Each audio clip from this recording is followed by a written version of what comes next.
नमस्कार, मराठी स्वादमध्ये आपलं अगदी मनापासून स्वागत। आज आपण एकदम सोपी रेसिपी आणलेली आहे, पोळीचा चिवडा।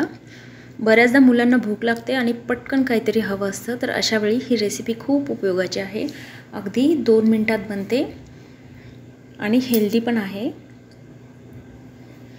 तर पोळीचा चिवडा बनवण्यासाठी इथे मी मध्यम आकाराच्या 4 पोळ्या हाताने कुस्करून घेतलेल्या आहेत। हिरवी मिरची, कांदा, जिरं, मोहरी, कोथिंबीर, हिरवे मटार, तेल, हळद, तिखट आणि मीठ।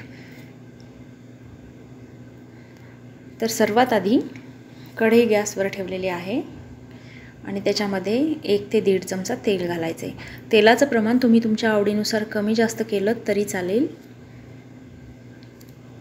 तेल छान तापल्यानंतर गॅसची फ्लेम कमी करायची आणि जिरं आणि मोहरी घालायची। अर्धा चमचा जिरं आणि अर्धा चमचा मोहरी। मोहरी छान तडतडली की 2 हिरव्या मिरच्या बारीक केलेल्या घालायच्या त्याच्यामध्ये।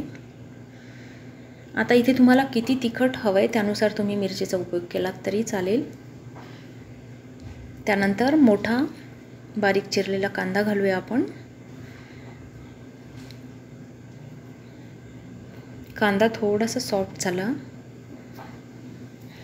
की मग त्याच्यामध्ये बाकीचे मसाले आपण घालणार आहोत। आता घालूया हिरवे मटार। हिरव्या मटारऐवजी तुम्ही शेंगदाणे सुद्धा भाजून घालू शकता, फक्त ते भाजून घ्यायचे आधी, म्हणजे चवीला छान लागतात। मटारचे दाणे थोडेसे सॉफ्ट झाले की मीठ घालूया। पोळीमध्ये पण मीठ घातलेलं आहे, त्याच्यामुळे इथे मिठाचा वापर त्यानुसार करायचा आहे आपल्याला।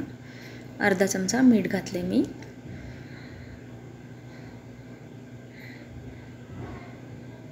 हे थोडंसं भाजल्यानंतर ह्याच्यामध्ये 1 चमचा मिरची पावडर व अर्धा चमचा हळदी पावडर घातले। इथे वापरलेले मी मिरची पावडर जास्त तेज नाहीये किंवा तिखट नाहीये। तुम्हाला कितपत तिखट हवंय त्यानुसार तुम्ही हिरवी मिरची आणि लाल मिरची पावडरचा उपयोग करा। मिरची पावडर छान भाजली की आता आपण थोडीशी कोथिंबीर घालूया याच्यावर आणि आपण जो साइडला पोळीचा भुगा करून घेतला होता, हा हातानेच केलेला आहे, तो टाकूया ह्याच्यामध्ये। तुमच्याकडे वेळेची कमी असेल तर मिक्सरमध्ये पटकन तुम्ही फिरवून घेऊ शकता हे पोळ्यांचे तुकडे करून। आता हे सर्व व्यवस्थित मिक्स करून घ्यायचे।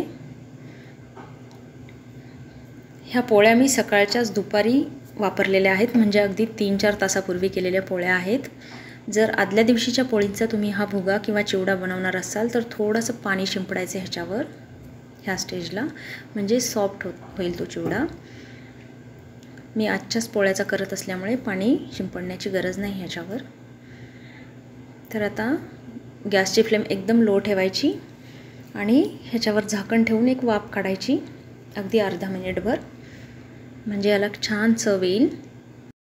तुम्हाला आवडत असल्यास ह्याच्यामध्ये तुम्ही लिंबाचा रस सुद्धा घालू शकता। तर आता आपण झाकण ठेवूया आणि वाफ काढूया एक।